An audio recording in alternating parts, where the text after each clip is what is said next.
हिंदू धर्म में भगवान शिव को प्रमुख देवताओं में से एक माना जाता है। सनातन धर्म में भगवान शिव को अनेकों नामों से जाना जाता है, जैसे भोलेनाथ, शंकर, आदिदेव, महेश, रुद्र, नीलकंठ, गंगाधर आदि। पुराणों के अनुसार भोलेनाथ स्वयंभू हैं। फिर भी भगवान शंकर के जन्म से जुड़ी कई रहस्यमय कहानियां काफी प्रचलित हैं। ऐसा माना जाता है कि जो व्यक्ति पूरी श्रद्धा के साथ भगवान शंकर की उपासना करता है, उसकी हर मनोकामना पूरी होती है और शिव उस पर अपनी कृपा बनाए रखते हैं। भगवान शंकर के बारे में ऐसी कई बातें हैं जो सामान्यतः आम व्यक्तियों को पता नहीं है। आज हम आपको भगवान शंकर से जुड़े कुछ रहस्यों के बारे में बता रहे हैं। शिव से हुई थी कई राक्षसों की उत्पत्ति। पुराणों के अनुसार जलंधर नामक राक्षस की उत्पत्ति भगवान शंकर के तेज से हुई थी, इसलिए उसे पुराणों में शिव का ही एक अंश माना जाता है। एक अन्य राक्षस भूमा की उत्पत्ति भोलेनाथ के माथे के पसीने की बूंद से हुई थी। इसके अलावा अयप्पा भोलेनाथ और मोहिनी के संयोग से जन्मे थे।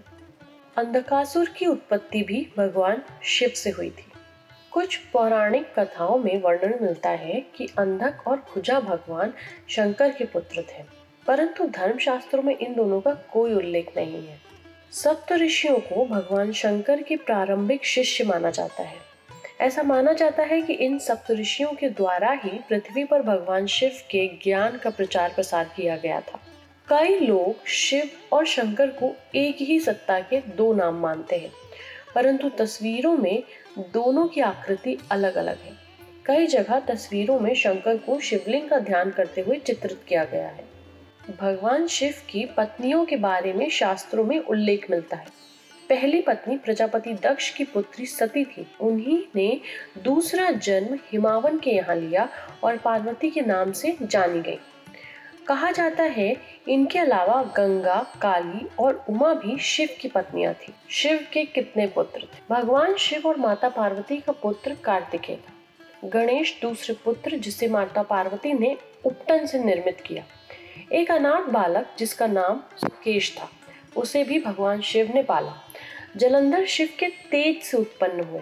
अयप्पा शिव और मोहिनी के संयोग से।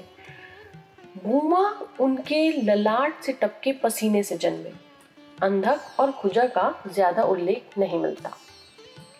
हर काल में भोलेनाथ ने दर्शन दिया है। ऐसा माना जाता है कि शिव ही एकमात्र ऐसे देवता हैं जिन्होंने हर काल में अपने भक्तों को दर्शन दिया है।